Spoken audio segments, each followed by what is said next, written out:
രാഷ്ട്രീയ ആവേശത്തിന്റെ ആസ്ഥാനമായി മാറി കൊല്ലം പായിക്കട റോഡിലെ പ്രശസ്തമായ കൊടിക്കട. 1984 തെരഞ്ഞെടുപ്പ് കാലം മുതൽ കൊല്ലത്തെയും സമീപ ജില്ലകളിലെയും രാഷ്ട്രീയ പാർട്ടികളുടെ പ്രചാരണ സാമഗ്രികൾ എത്തിക്കുന്നത് ഇവിടെ നിന്നാണ്. പ്ലാസ്റ്റിക് പ്രചാരണ സാമഗ്രികൾ പൂർണ്ണമായും ഒഴിവാക്കി ഹരിതചട്ടപ്രകാരമുള്ള ഉൽപ്പന്നങ്ങളാണ് ഇത്തവണ രാഷ്ട്രീയ പാർട്ടികൾ ഉപയോഗിക്കുന്നത്. ഓൺലൈൻ പ്രചരണം മുന്നിലായാലും കൊടികളും ബാനറുകളും ഇപ്പോഴും പ്രചരണത്തിന്റെ ഭാഗമാണ്. പാർട്ടി കൊടികൾ, തോരണങ്ങൾ, ചിഹ്നങ്ങൾ, തൊപ്പികൾ, LED ലൈറ്റ് ചിഹ്നങ്ങൾ, കീ ചെയിനുകൾ, നേതാക്കളുടെ മുഖമുദ്രകൾ, വോട്ടിംഗ് മെഷീൻ ഡമ്മികൾ, വർണ്ണ ബലൂണുകൾ, ഷാളുകൾ, ടീഷർട്ടുകൾ, സ്വീകരണമാലകൾ, ബാനറുകൾ തുടങ്ങി പ്രചാരണത്തിനാവശ്യമായ എല്ലാ വസ്തുക്കളും ഇവിടെ ലഭ്യമാണ്. സ്ഥാനാർത്ഥികളുടെ കൂട്ടപ്പാച്ചിലിനൊപ്പം തദ്ദേശ സ്വയംഭരണ തെരഞ്ഞെടുപ്പ് കാലം കടയിൽ തിരക്ക് കൂടുതൽ ഉണ്ടാകാറുണ്ടെന്നും സീസണിൽ കച്ചവടമായതിനാൽ പ്രചാരണം അന്തിമഘട്ടത്തിലേക്ക് കടക്കുമ്പോൾ കൊടിക്കടയിൽ ഇനിയും തിരക്കേറുമെന്നാണ് പ്രതീക്ഷിക്കുന്നതെന്നും കടയുടമ സുൽഫിക്കർ പറഞ്ഞു.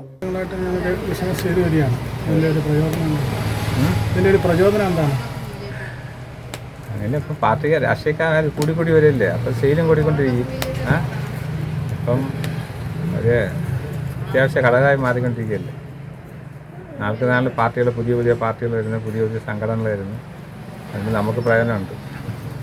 എന്തൊക്കെ വെറൈറ്റികളാണ് ഇപ്രാവശ്യമുള്ളത്? ഇപ്രാവശ്യം ഒരുപാട് പുതിയ സാധനങ്ങളുണ്ട്. വലിയ ചിഹ്നങ്ങളുണ്ട്, കുരുത്തോലകളുണ്ട്, പിന്നെ ഫോട്ടോ വെച്ച കൊടികൾ, ഫോട്ടോ വെച്ച ബാഡ്ജുകൾ, സ്ഥാനാർത്ഥികൾ, അങ്ങനെയൊക്കെ ഉണ്ട്. ഇപ്പം ഇലക്ട്രിക് സാധനത്തിനും പ്രാധാന്യമുണ്ട്. ഇലക്ട്രിക് എന്ന് വെച്ചാൽ മറ്റേ EVM വോട്ടിംഗ് മെഷീനുണ്ട്, അതിൻ്റെയാണ് മറ്റേ. പിന്നെ LED സ്ലിപ്പുകൾ, ചിഹ്നങ്ങൾ, അതൊക്കെ ഉണ്ട്. കച്ചവടം കുഴപ്പമില്ല, നല്ലതുണ്ട്. നമുക്ക് ഇലക്ഷൻ ഡേറ്റ് പ്രഖ്യാപിക്കുമ്പോൾ തന്നെ ഈ ഹോൾസെയിൽ തുടങ്ങിയായിരുന്നു. പിന്നെ ഡേറ്റ് ആയതിനു ശേഷം ചിഹ്നങ്ങൾ റീറ്റെയിൽ പോകുന്നുണ്ട്. ഇപ്പം വരുന്നുണ്ട്, കുറേ കുഴപ്പമില്ല. കൂടുതൽ ഇത് പ്രതീക്ഷിക്കുന്നുണ്ട് ഇലക്ഷൻ എടുക്കുമ്പോൾ. ഇനിയിപ്പോൾ അങ്ങോട്ട് കൂടും. കാരണം ഇപ്പോൾ എന്തോ പത്രിക കൊടുത്തു വിടാനുണ്ട്. അതിനുശേഷം അതിനുശേഷം കുറേ കൂടുതൽ നടക്കും. എത്ര വർഷമായി? ഞാൻ 84 തുടങ്ങിയതാണ്. പഴയതിനേക്കായി വ്യത്യസ്തതയാണ്. ഉണ്ട്, കുഴപ്പമില്ല. കൂടുതലും ഐറ്റങ്ങൾ എന്താ പോകുന്നത്? കൂടുതലും പോകുന്നത് ഈ അലങ്കരിക്കുന്ന സാധനങ്ങളാണ് കൂടുതൽ പോകുന്നത്. കൊടികളും തോരണങ്ങളും എല്ലാവരുടെയും കാണും എപ്പോഴും. അല്ലാതെ ഈ ഫാൻസി ആയിട്ടുള്ള സാധനങ്ങൾ, ഈ ഇലക്ഷൻ സമയം മാത്രം ഇറങ്ങുന്ന കുറേ സാധനങ്ങൾ, അതൊക്കെ നന്നായിട്ട് പോകുന്നുണ്ട്. ഈ പാർട്ടി സാധനങ്ങളല്ലാതെ വേറെ എന്തോ ഉണ്ട്? നമുക്ക് മെയിനായിട്ട് പ്രിൻറ്റിങ് മെറ്റീരിയലാണ്. അങ്ങനെയാണ് ഇതായിട്ട് ബന്ധപ്പെടാൻ കാരണം.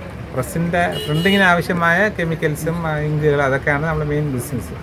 എല്ലാ പാർട്ടികളുടെയും കൊടികളും ചിഹ്നങ്ങളും ഒരിടത്ത് ലഭിക്കുന്നതിനാൽ ജില്ലയുടെ വിവിധ ഭാഗങ്ങളിൽ നിന്നുള്ള ആളുകൾ സാമഗ്രികൾ വാങ്ങാൻ എത്തുന്നത് ഇവിടെയാണ്. വരും ദിവസങ്ങളിൽ തെരഞ്ഞെടുപ്പ് പ്രചാരണത്തിന് ചൂടേറുമ്പോൾ കൊല്ലം പായിക്കട റോഡിലെ കൊടിക്കടയും അതിനൊപ്പം തന്നെ ചൂടിലാകും.